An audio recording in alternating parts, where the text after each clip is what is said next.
Republican State Senator Jim Banks of Columbia City announced he will serve in our nation's military for several months, putting his political career on hold. We have been following this story since February. News Channel 15's Gina Glaros was at the press conference in Indianapolis this morning, and she joins us now with our story. Gina?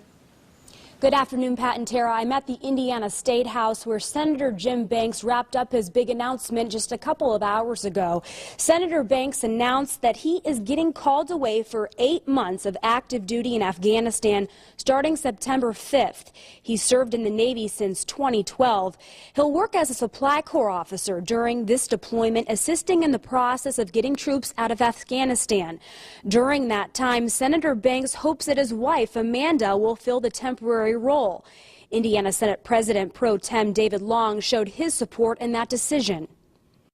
Amanda would be a great choice. She's very bright. She's politically astute.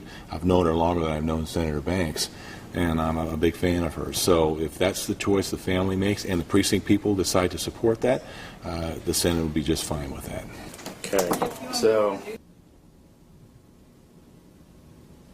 his wife is able to take over due to Indiana law, which says a caucus of committee chairs is able to select a temporary replacement for Senator Banks in the state Senate while he is deployed. 100 precinct committee members will ultimately, though, make that decision. Senator Banks will miss the final week of the 2014 session.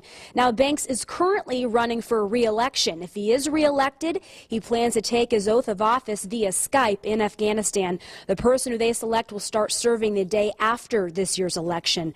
Banks plans to return in early 2015. Now, coming up at 5 and 6 o'clock, you'll hear from Senator Banks and how his family plans to balance it all. We're live in Indianapolis. Gina Glaros, News Channel 15.